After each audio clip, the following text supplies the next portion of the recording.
Hello, Chris Brooks here with the Rubenstein School of Environment and Natural Resources, and we're here today in Potash Brook in East Woods. It's a part of the natural area system that's managed by the University of Vermont, and we're exploring the stream dynamics here, the stream ecology, and how we work with community partners to do citizen science and monitor the chemical and physical and biological health of Potash Brook.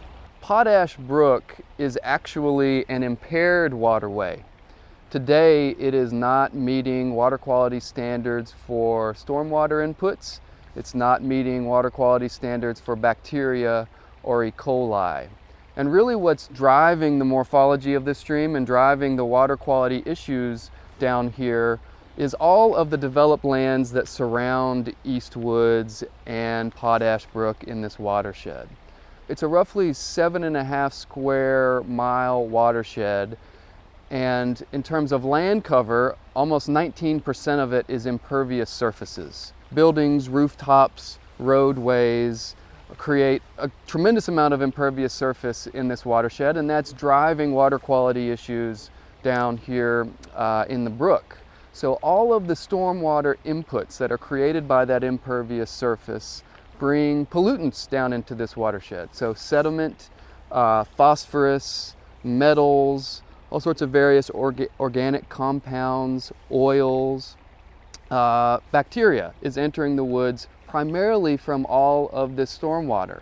There's also bacteria getting into the stream, potentially from leaky sanitary sewer pipes, from failing septic systems in the South Burlington area, or even animal waste from individual homeowners' lawns.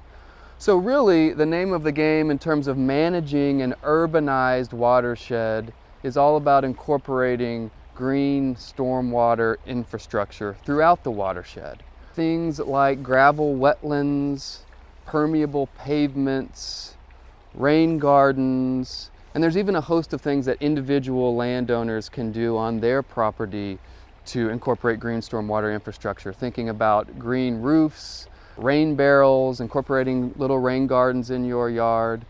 All of this green stormwater infrastructure has the same goal or purpose, which is to mimic natural systems, to mimic the hydrology of this system as though there weren't any impervious surfaces here.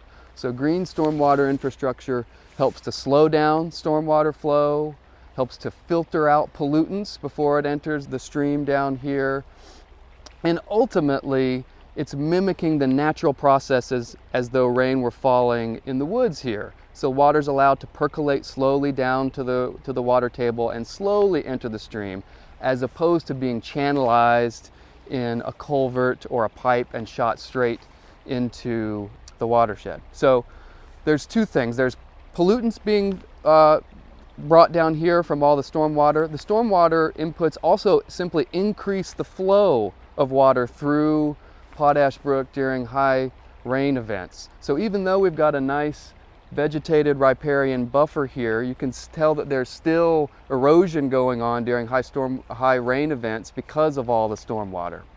The management strategy here is about green infrastructure, and the City of Burlington and the City of South Burlington have increasingly invested in green stormwater infrastructure projects to protect the health of Potash Brook and ultimately the health of Lake Champlain, because everything that's entering Potash Brook is ultimately dumping into the lake.